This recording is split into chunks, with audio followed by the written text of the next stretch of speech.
right now. Click. And we're live. It is Thursday, September 9th, 2021, 5 o'clock p.m. The wine is chilled.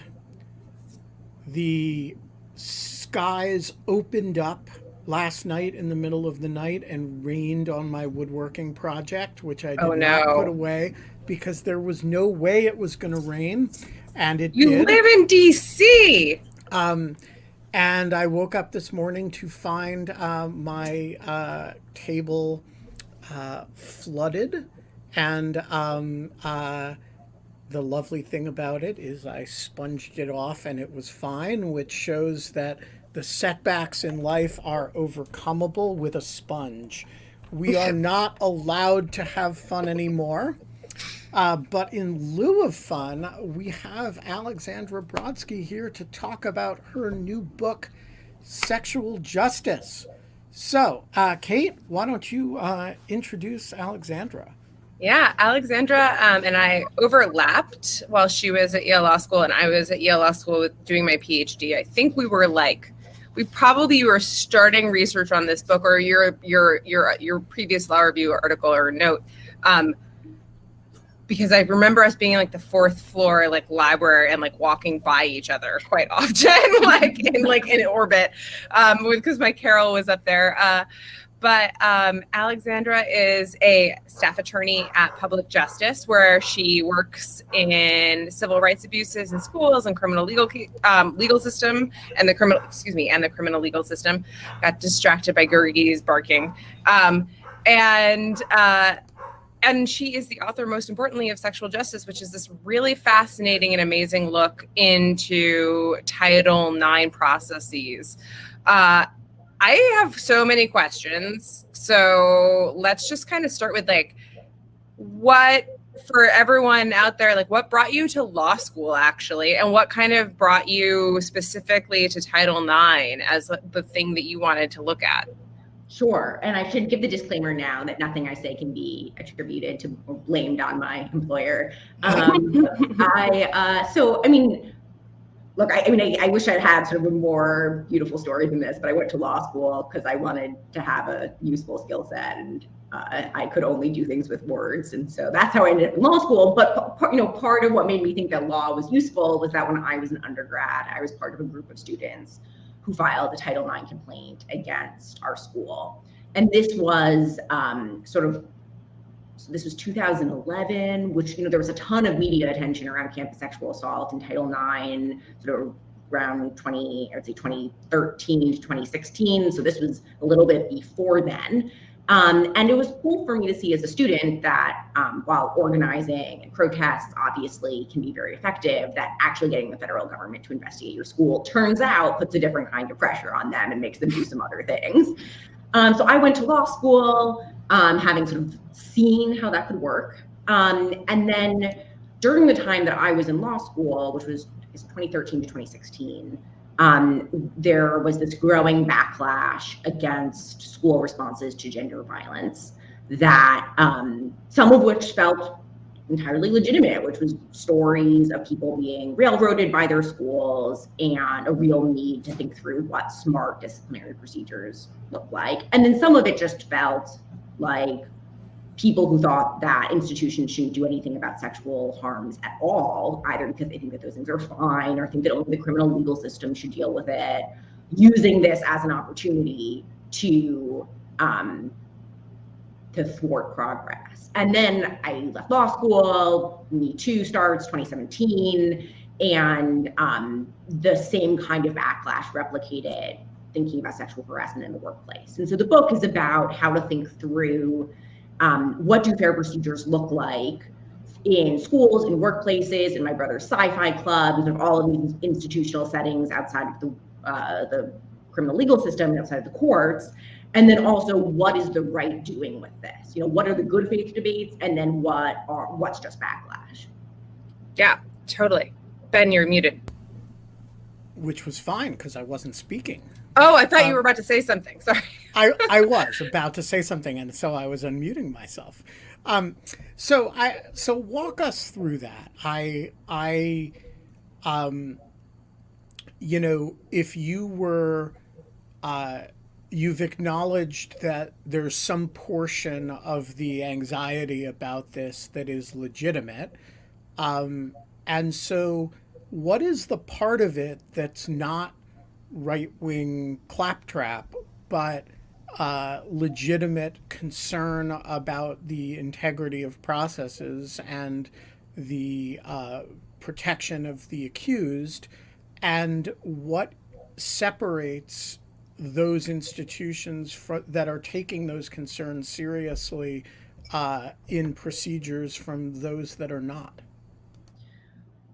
Yeah, that's a good question. So, I mean, I to me, the best of the good criticism is criticism that can be levied at any kind of investigatory or disciplinary procedure within a school or workplace or whatever it is. So to make this concrete, people say, I think that faculty discipline in general should use certain kinds of procedures, and our school is currently not doing that for sexual harassment. That's a problem with our school's sexual harassment procedure. And if I agree with you on the procedural model, then that's an important critique that is going to help everyone.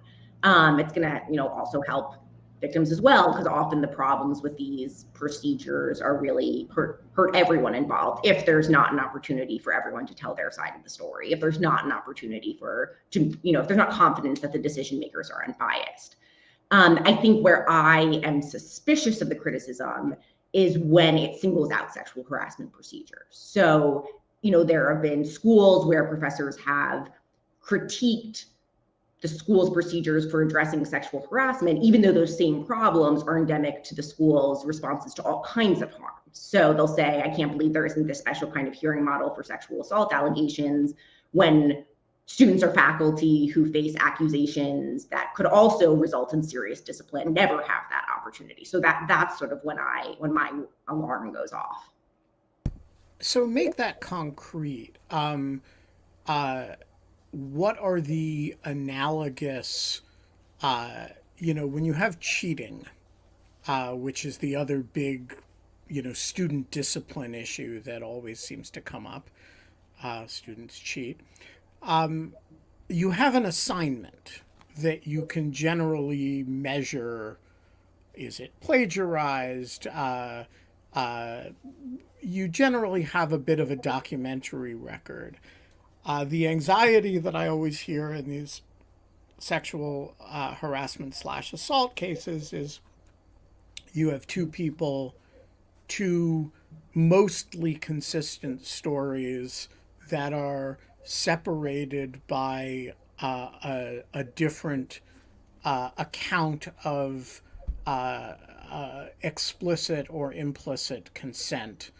And there's no obvious way to adjudicate that difference. I suppose that situation could arise in a cheating environment too, or with an accusation, but it does seem to me that there are sort of special qualities of some of these sexual assault cases or sexual harassment cases where that are kind of recurring. Are you suggesting that they don't warrant special procedures, or that you really should design disciplinary procedures in general and then adapt them as necessary for particular types of allegations? So I have two responses to that. One is that I think sexual assault is less different and sexual harms are less different than other kinds of harms that institutions deal with all the time than we might think. And also that those differences don't justify different procedures. So to start with sort of the first bucket, I think people often think about cheating because that's the most obvious problem that schools are dealing with. But schools also deal with allegations of race and disability-based harassment. I say that my roommate used an anti-Semitic slur. My roommate says that they didn't use an anti-Semitic slur. Someone's going to need to figure that out. If I need to move out of my dorm, or I want them to move out of their dorm, and the school can't kick them out of the dorm unless they prove it up. Also physical fighting and hazing, where there might be questions of consent, whether someone felt, pressured to do whatever happens in hazing or did it of their own free will.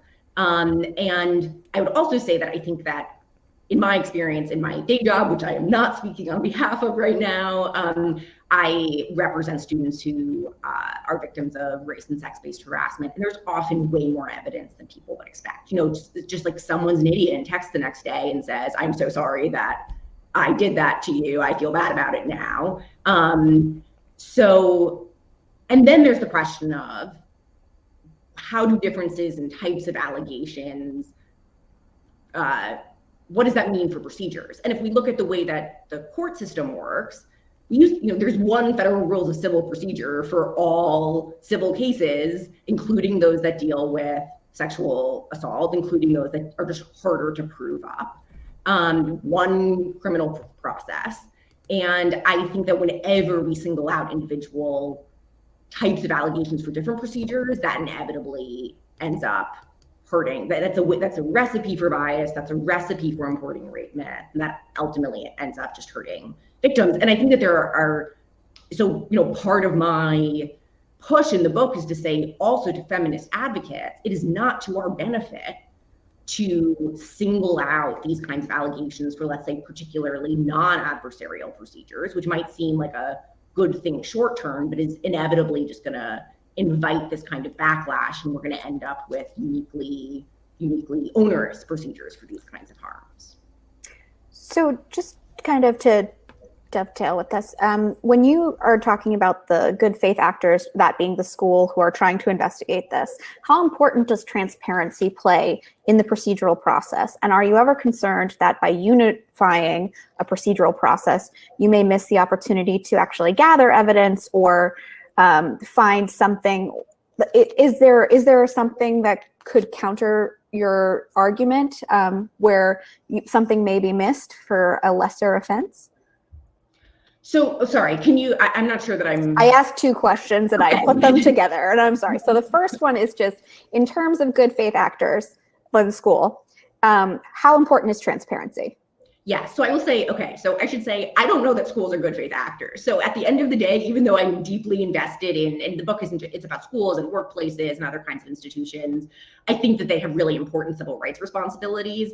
I never understand myself as being on the side of administrators, but I do think that there are good faith critics who are trying to get this right. I think transparency is really important, and I think it is good when institutions do whatever they can to give the community a sense of what's going on, which will be limited. They're not going to publish written opinions with everyone's names and details of what happened, but you can see how schools and workplaces have started to release reports that say, this year we got 6 different kinds of reports of harassment, and here's roughly an anonymized description of what happened. This was the outcome. This was the sanction as a result, which just gives people a sense of how that works. And I don't think that that's unique to sexual harassment. I think that makes sense really for any kind of interpersonal harm. Mm-hmm. Are you ever concerned that the attempts at due process and I'm using that phrase for lack of a better one at this point, the due process in trying to adjudicate these kinds of claims and get to the truth of the matter is influenced by possibly the news cycle or different individuals who perhaps have more clout at a private institution than others? And how do we protect against that? Because one could go for the aggressor, one could go very much against a wrongly accused person. I'm thinking of the Duke lacrosse players, Yeah, I think that that's a risk, but I don't think that that's a risk unique to sexual harassment, and I don't think it's a risk that's unique to institutional responses. So I think it's clearly true that if I were a criminal defendant who had been accused of rape, would I want to be going through that trial in November of 2017 when the Weinstein allegations had just come up? Definitely not. And if I was accused of embezzlement at the same time that the Madoff news was coming out, then that would be not a fun opportunity either. And I think that there are certainly risks in any of these situations of public or more localized pressure. The question for me is, how do we guard against those, not should we just let workplaces no longer accept sexual harassment grievances, which just can't possibly be the answer. Mm-hmm. So I kind of want to take it back a little bit, kind of actually to Genevieve's question about institutions and kind of trusting institutions.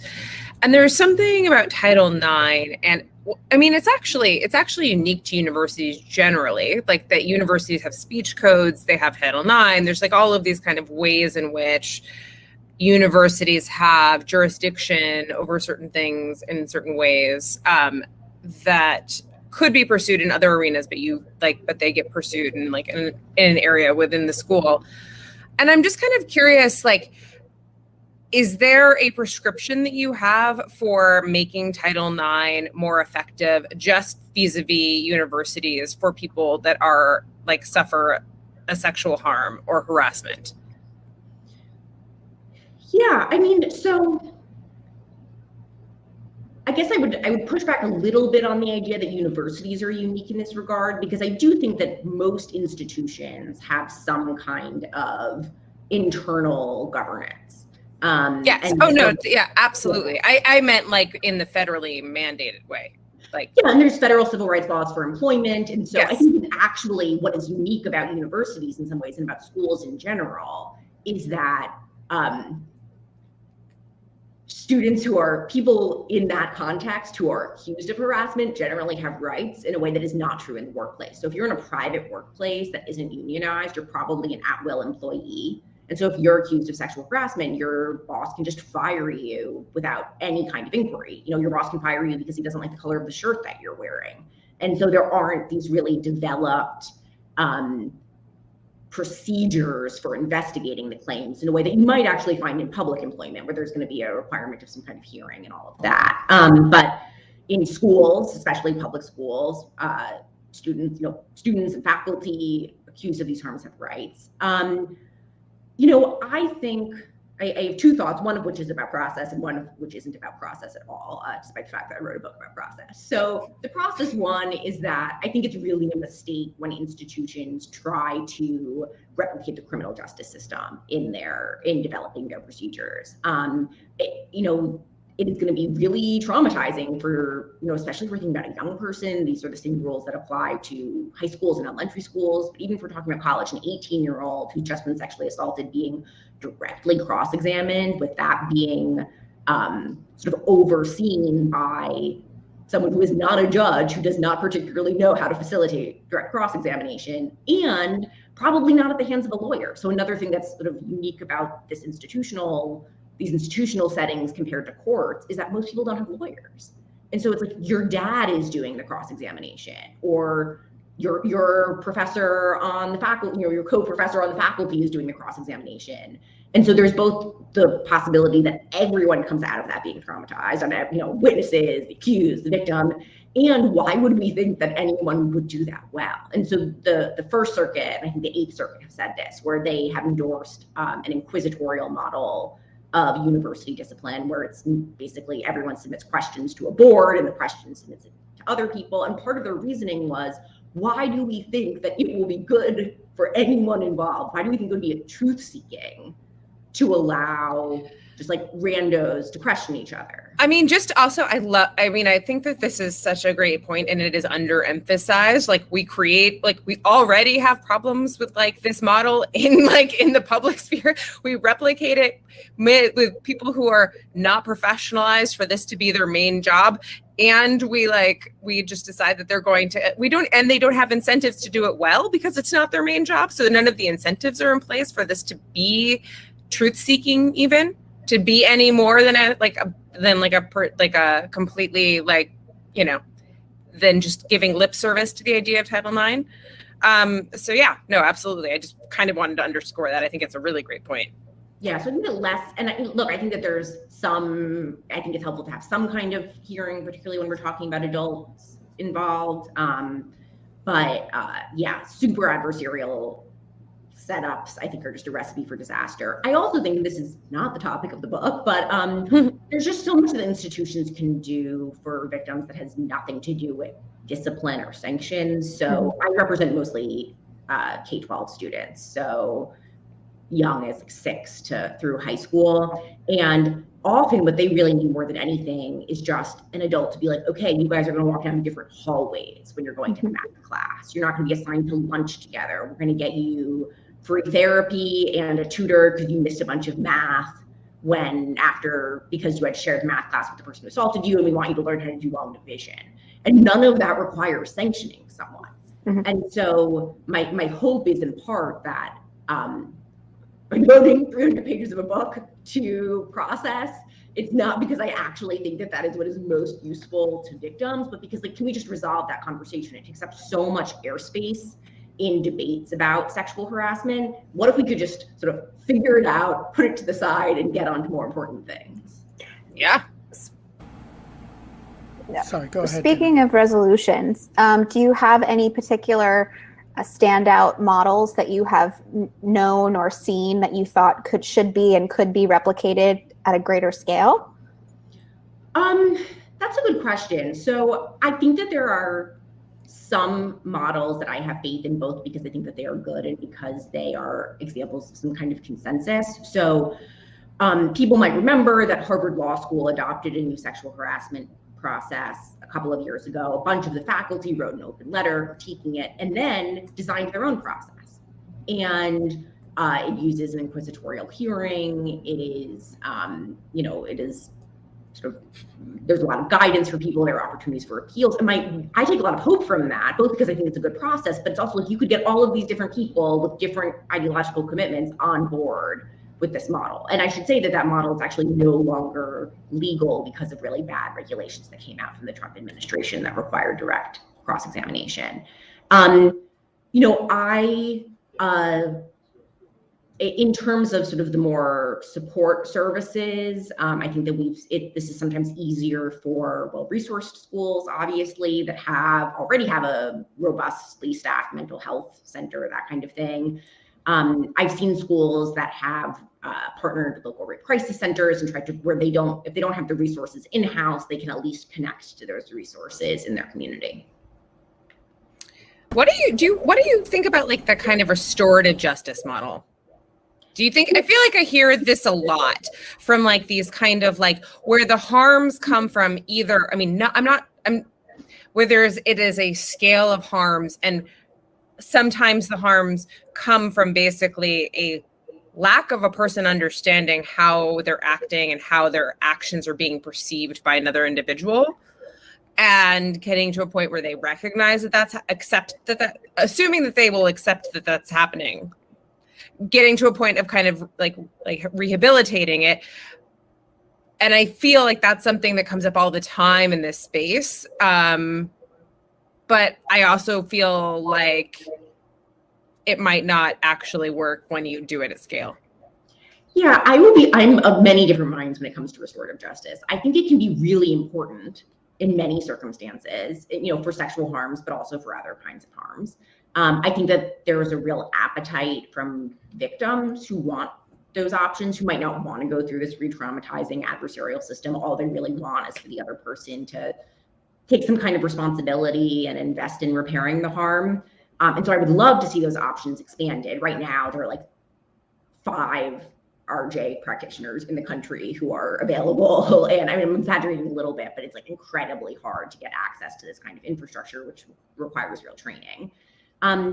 With all that being said, I feel like sometimes people talk about restorative justice as though it's a silver bullet that can just be used in every single case. And it's just obviously true that not everyone accused of sexual assault agrees that they did it, or is willing to say that they did it, or is willing to take, engage in a process to take responsibility for that. And so it just, sometimes we're going to have to figure out what happened. Sometimes we're going to have to do an investigation. Yeah.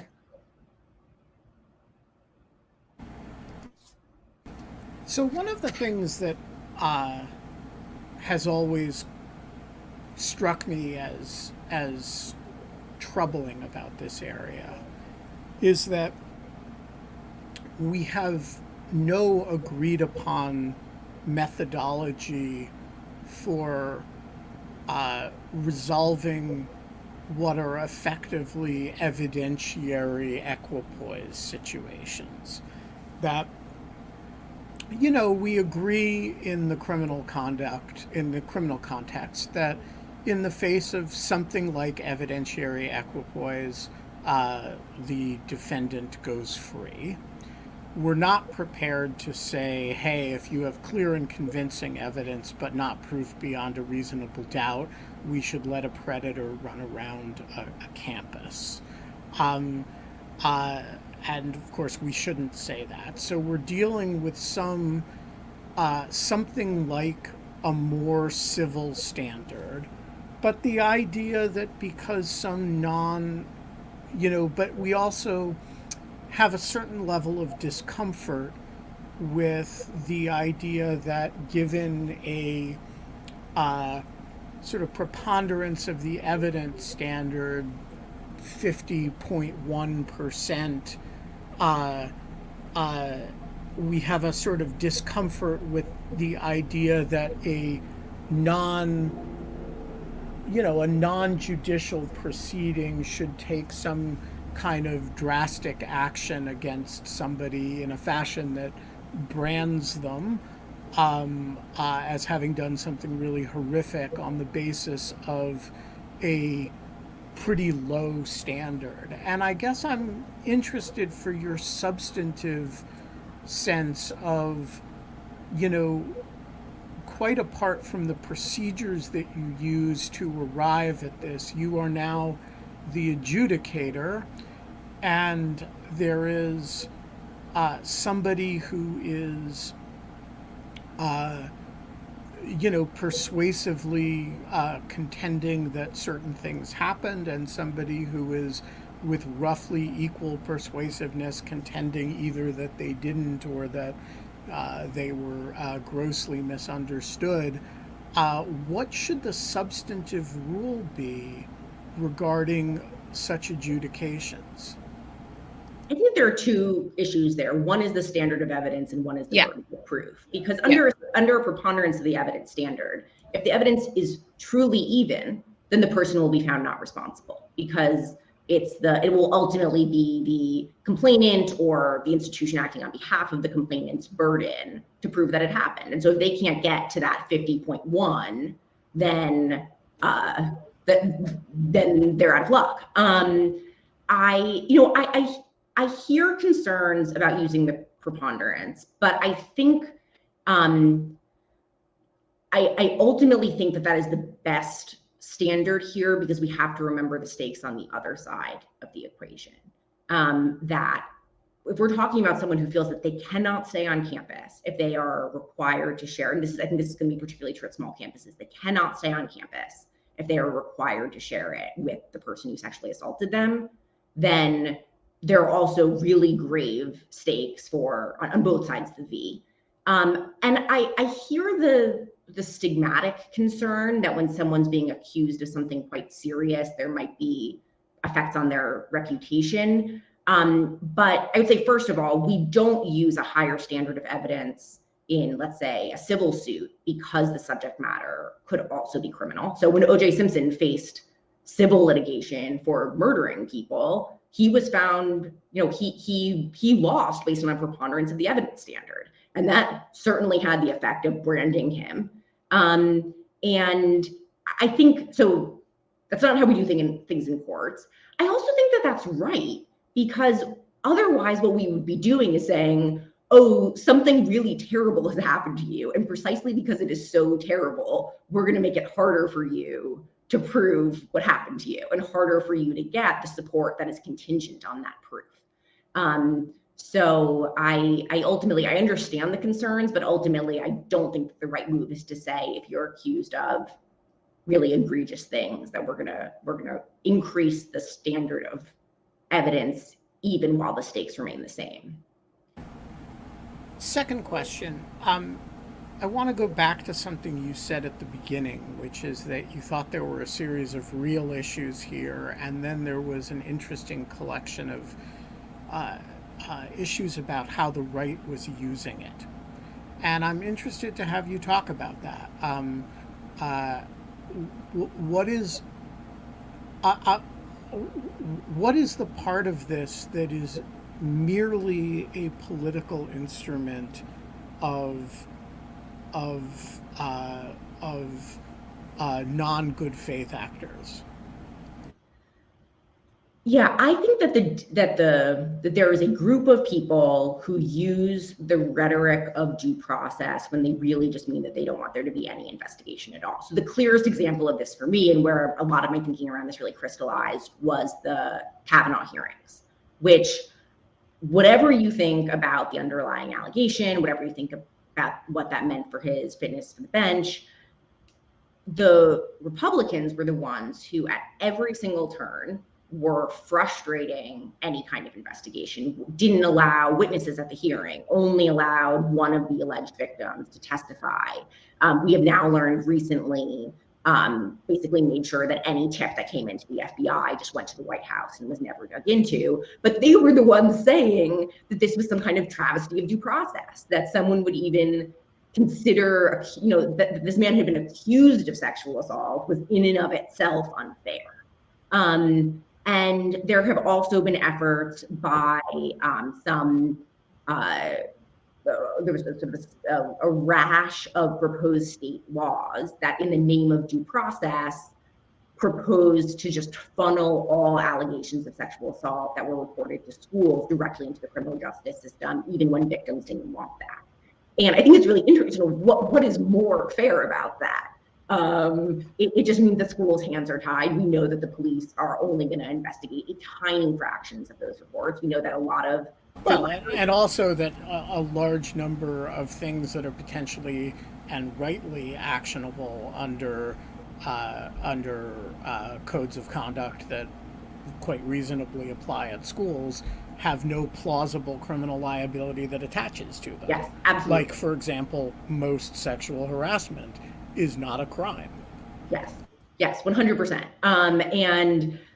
So all of the answer, all of the justifications that are given for these bills, which is, due process, and then also some people pretending that they care about victims and only the police can provide a quote unquote serious enough response for victims, all of those fall apart. And so what we're left with is, you just really don't want anyone to dig into this.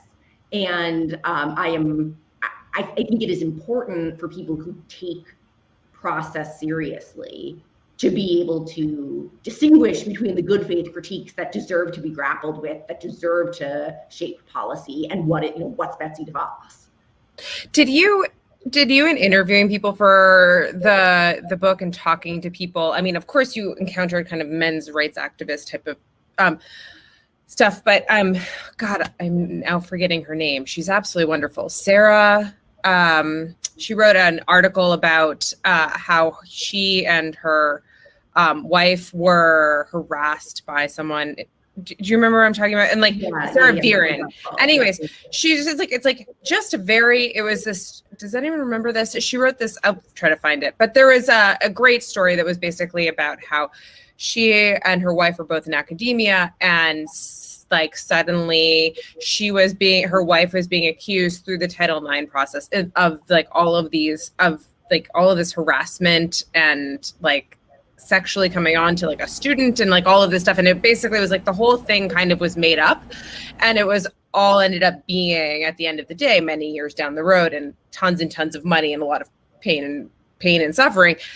And lost job opportunities. And lost job opportunities. Job offers and stuff. Yeah, it turned out, and I'm not trying to single out Sarah's case, her wife's case of this one moment, but I do think that did you have moments of meeting people whose lives had been upended by I forgot that Gruber, the professor at Harvard Law School that had had a student kind of seemed like that they were using Title IX or something else to I don't know if you heard that case. Maybe not. But anyways, I am personally acquainted with a good friend who has had Title IX weaponized against this person, and I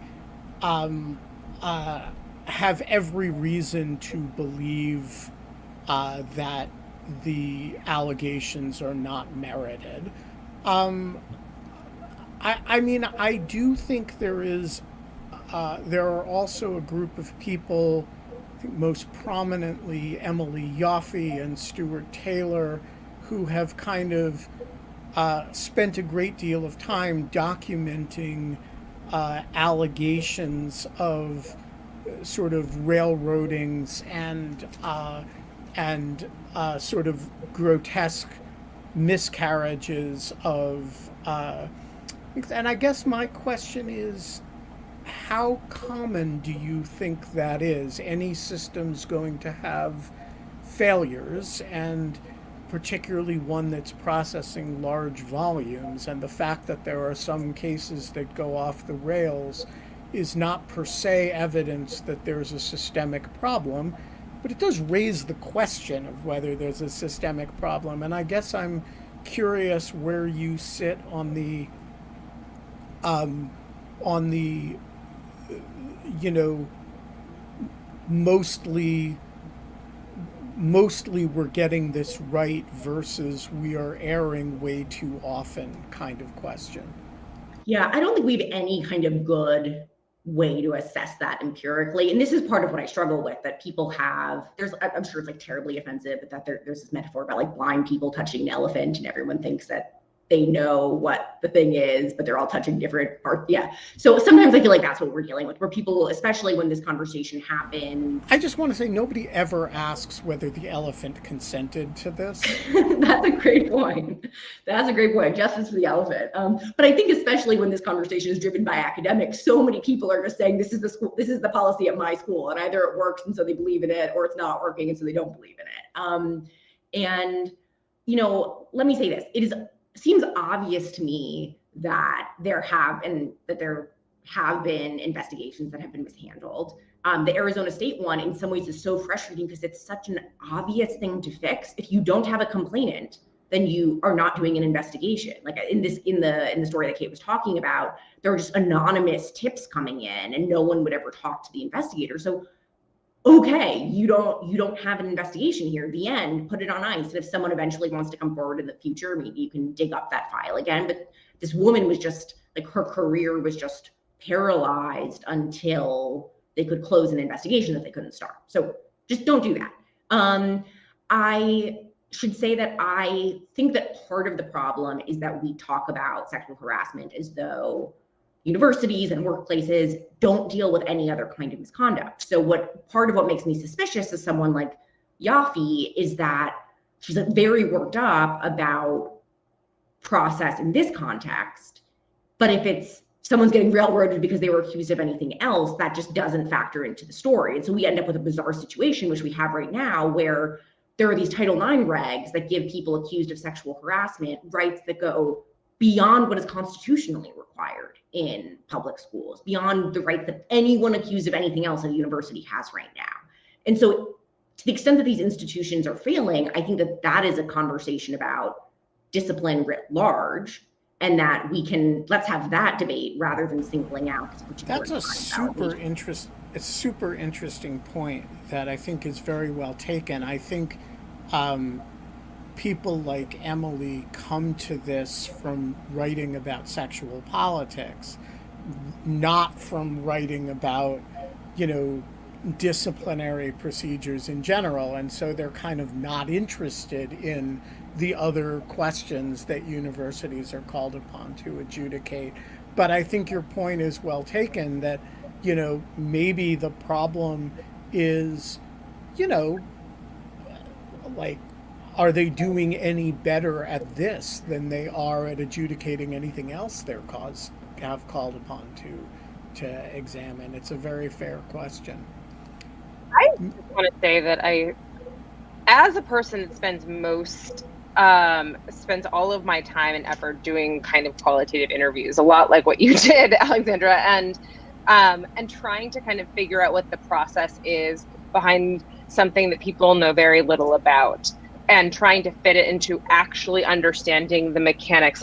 Like there was this moment when you were just talking about what it would be like to just structure a separation of K through 12, like a K through 12 type of situation where the accuser doesn't want to see the person they're, accusing. The victim and the accused are separated, how you rearrange all of that and how it actually ends up happening. I just feel like this those types of details and those types of kind of realities are so underreported and so under discussed, because I think that if you saw how it was to actually structure a lot of these solutions to some of these kind of, as you say, these constant attacks at the process and transparency and more time or like more adversarial or less adversarial, like, and get to the remedies, get to like the trying to make things better, there's just so much power there. And I think that, and you're right, that is, you've got all the boring stuff out of the way. Now you've written about it, never have to think about it again. And you can move on to, you know, writing books about how like the 5 best ways to structure like a 6th, 7th, and 8th grader, like for like living in the same like school for a year and not, you know, I don't know, that's valuable. That's very valuable. And it's funny because it was sort of a writing challenge, because the stuff that sounds in culture wars is so much sexier. It's so much more interesting. It is more likely to result in a story in the Atlantic where you have the worst versions of any of these procedures, either for victims or for the accused. And then people can kind of build up whole ideological commitments around that. But what I have found is when you sit in a room with someone and you say, okay, what is your preferred policy? What is my preferred policy?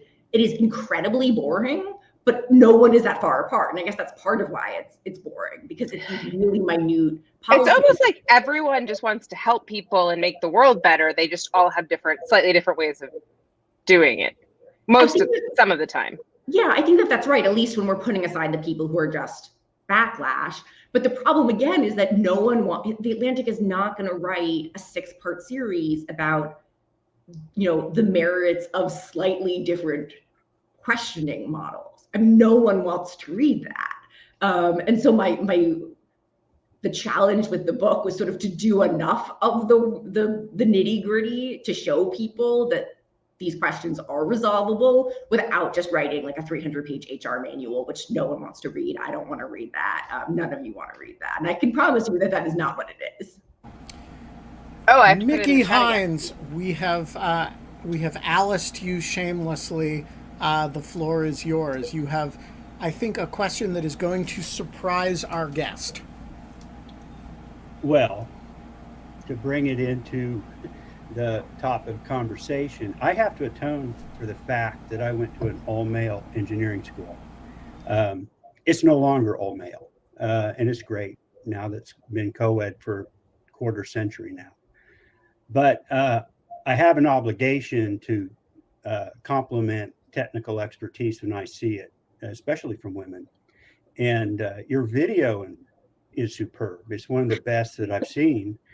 And I was wondering if you could just share, for the purposes of benchmarking, so other guests know, what are you using? What kind of camera, computer, internet connection? Oh, I think it's really great. I love this question. Tell us everything. This is a hard-hitting one. What I'm about to say is something that, with that preamble, I'm really upset to say, which is that I have my husband to thank for all of this. Oh, fuck that. Really? I know that I'm betraying the cause. I have a Logitech camera. You're looking at it, yeah. Yes, you can all see me right now. I have a ring light and a light above me, and now I'm blurry from you look great. Yeah, I mean, no, Mickey's right, and your framing is really nice. That's really oh wait, she went away. How do I bring myself back? You have to go. Oh, there you go. Okay. Alexandra, I think that you should be applauded for your transparency about the setup.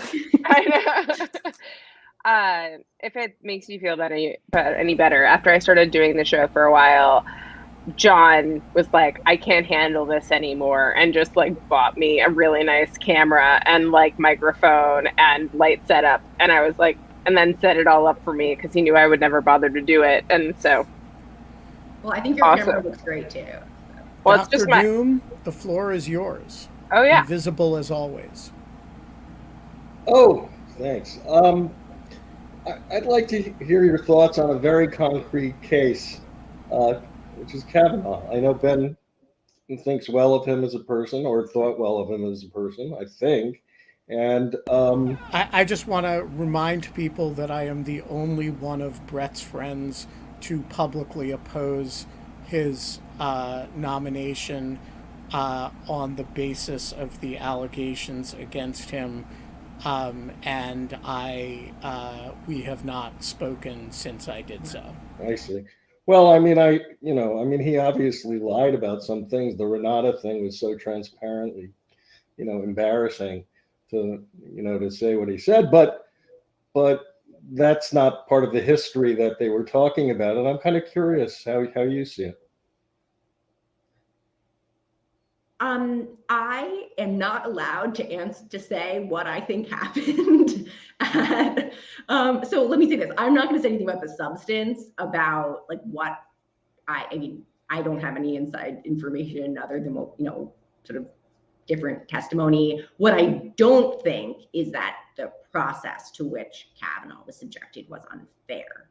I actually think that this was an example of where process is really helpful to complainants, where there were so many women saying, I would like the opportunity to tell my story.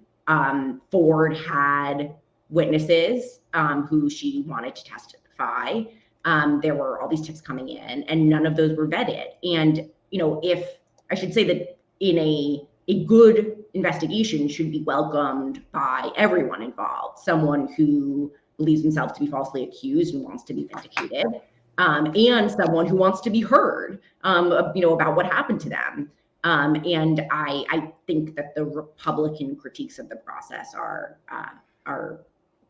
misguided and often in bad faith. It reminds me of the John Dingell quote. Have you ever heard this one? Like, the long-serving kind of Michigan representative, but he would say that you can write the substance, but just let me write the procedure and I'll screw you every time. Was kind of like the John Dingell line. So like, I think that, because I do think that, like, I think that is, I think that the appearance of procedure is like, can be enough. Like, and that if that is how you write it, I think that it kind of, it's easy to kind of make that an issue that is, I don't know, that just like is the whole ballgame. So I would also just like to say on the question of procedure, there is no good way to do this in a nomination setting. This is that was awful.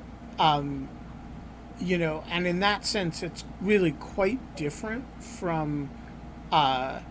So by the time Christine Blasey Ford came forward, and really from the day Brett was nominated, half of the committee was sworn to support him, and half of the committee was sworn to oppose him. And that meant they had to beat the facts, both of them had to beat the facts until they confessed. Now, I personally found her testimony extremely compelling, and I had no doubt she was telling the truth as she knew it, and that truth was something pretty close to the objective truth. That said, so that meant that the Democrats had an easier job with it than the Republicans did.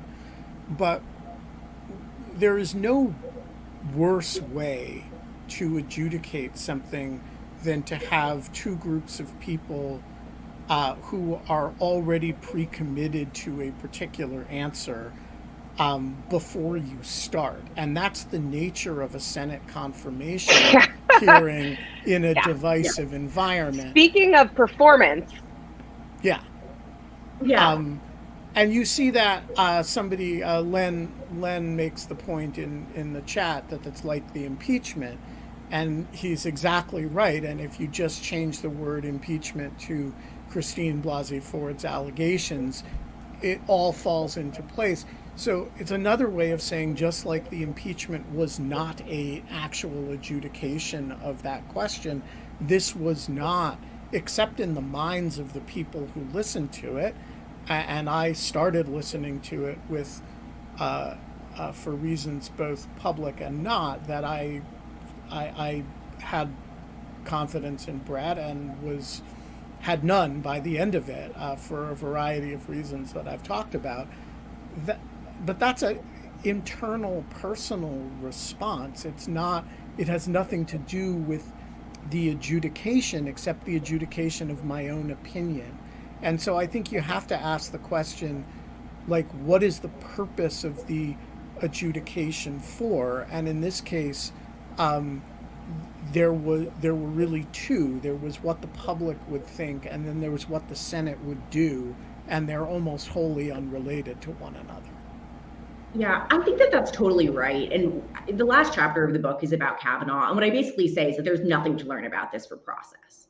Yeah, well done. Yeah, I could not agree with that more. Zero. Because, I mean, is anyone shocked that it turned out that the vote was on partisan lines? Were we expecting impartial decision makers here? Of course not. To me, what it served to do was launder a lot of anxiety about the vulnerability of men, or basically just justified whatever people thought before they could use Kavanaugh as an example for. I don't think that means that if an allegation of this type comes up, that it shouldn't be investigated. But it just means that we have to recognize that a political process is not, a look into what HR looks like. It's not an ordinary circumstance. And we saw this in New York with we just had this mayoral race where there were allegations of sexual harassment against a leading contender. Oh, yeah. And I'm just like, well, I don't have a better option for you. I think that the press should report on these allegations. And of course, it's not going to be fair in the way that we as lawyers mean. Of course not. But it also means that you have to separate in your own mind and I think everybody instinctively does. Absolutely nobody in this country said, well, I thought Brett Kavanaugh probably did what she said, but then the Senate voted to confirm him, and that means he didn't do it. Absolutely nobody respects that process. It's a big country, Ben. Well, okay. 4 people, take that process as an adjudication of truth. Just Justice Breyer, who doesn't believe that any of this. Yeah. That was good. In his public persona. Yeah. I mean, I'm just really curious what you think about, I'm just very curious, do you go into conversations, or do you read things in the press? So let's talk about the mayoral candidate. I forget his name. Scott Skinner? Scott Stringer, yeah. Stringer, that's right. I had a friend who worked for his campaign, and it it's interesting because it actually ruined so many people's lives, not just his campaign, but all of the people working for him suddenly were associated with him having to make a stand about something they knew nothing about, didn't understand. They're were getting dragged on social media for being ever associated with him. But in something like that, how do you gauge something like that after doing the research that you've done? Yeah. Yeah. I feel like I should disclose, I was a Scott fan, so I was pretty bummed about how the whole thing went down. Where I came out on that was, there's no room for an investigation of the type that I'm talking about when there's a explosive public allegation 2 months before an election. Who is doing that investigation? How are they going to do it on that timeline? Even when the New York AG invested a ton of resources into investigating Cuomo, it took months. And so the press really plays the closest we have to an investigatory role in situations like that, because the only way for us to get our hands on the facts is to see what's reported out. And I think that without sort of looking at the ways there were 2 allegations against Stringer. The first was announced at a press conference, and so then was reported on as essentially political news before anyone dug into the allegations. And then the second was reported out by the New York Times, and the way that we all learned about it was the New York Times with an article having, talked to people who had information about the allegation. And I think that the latter version is much closer to what we want from the press in circumstances like this. Now, I don't know, you can't stop people from having press releases, and I certainly don't think that we don't want to live in a world in which people can't say what happened to them without getting the New York Times to agree to print it. But in terms of what is ideal, that is what I would prefer. Paula, the floor is yours.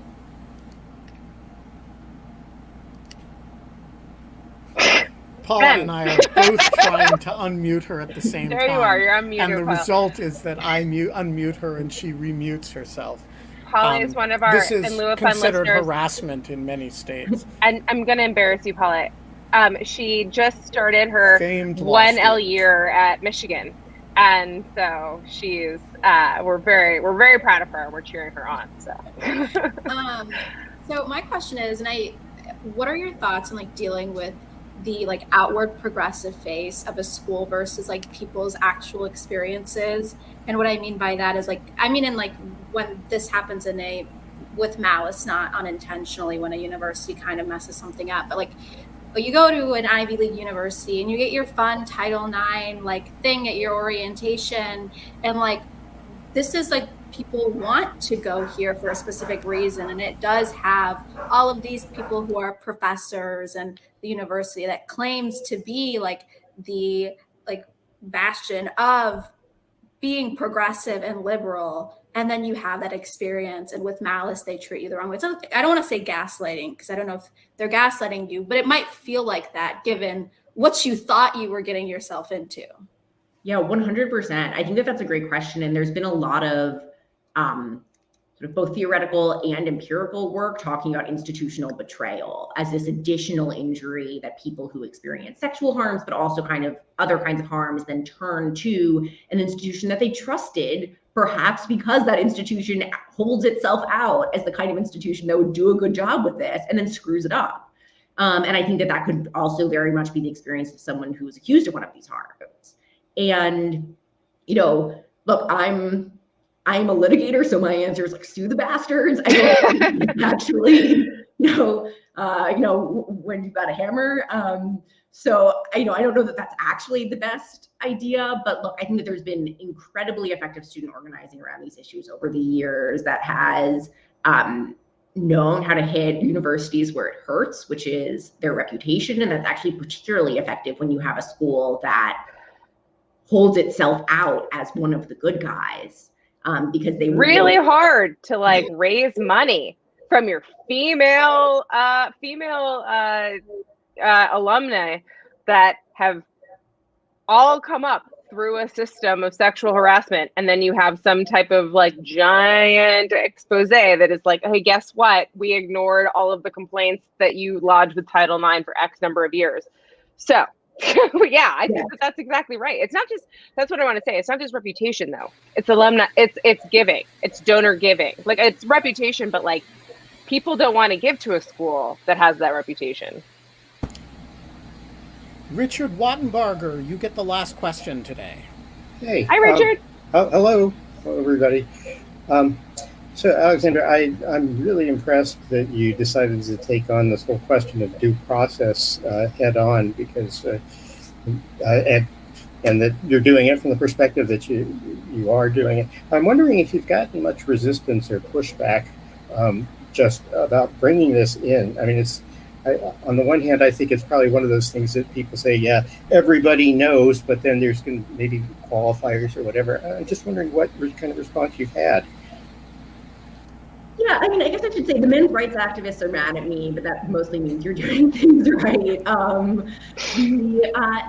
think that my experience has been that people who work on these issues from the survivor side of things are mostly on board. I think that the exception to that, which is entirely fair, is I've over the years sometimes had survivor advocates say, the whole world is about accommodating these people, usually men, who have hurt us. Why are you, the person who's supposed to be on our side, fighting for them? And I think that is, to me, that's really just a question of someone's role in a movement where I don't think that everyone who's been raped has to sit down and spend a lot of time thinking about the rights of people accused of rape. That is not their burden. But if you're interested, if you've taken on the work of systems design, well, you really do have to. And I think one thing that has made the overlap in interests clearer is that over the last couple of years, we've seen a huge uptick of survivors being accused of sexual harassment by their abusers in university discipline. And I would imagine the same is true in employment, though I haven't seen it in the same way. And so it's really true that it's not like there's a clear category of people who have been harmed and people who have been accused. There's significant overlap there. We are going to leave it there. That hour went fast. Oh my sure gosh. did. Thank you so much. Thank you, Alexandra. Excited to read this book, which sounds super compelling and thoughtful, and thank you for joining us. Yeah, it was such a wonderful way to spend an hour. I'm so happy for you in this book. I will be tweeting about it as soon as I get my copy, which I've ordered but somehow hasn't arrived. And yeah, we'll take care of that. We will be back tomorrow with Len Penny, aka Lenny Soros, who has abandoned her Scots accent and is now speaking only American English. She's still working on getting it right. Yeah, she did say y'all, which was we had to correct her about. That said, she did pretty well. She sounded like one of us.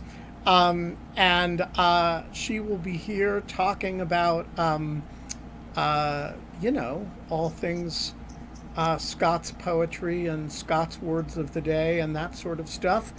And that'll be 22 hours and 58 minutes from now. And until then, Kate? We're not allowed to have fun anymore, but we can sue the bastards. Yes. I'm going to tweet your new business card that I'm going to get made for you as a book present. So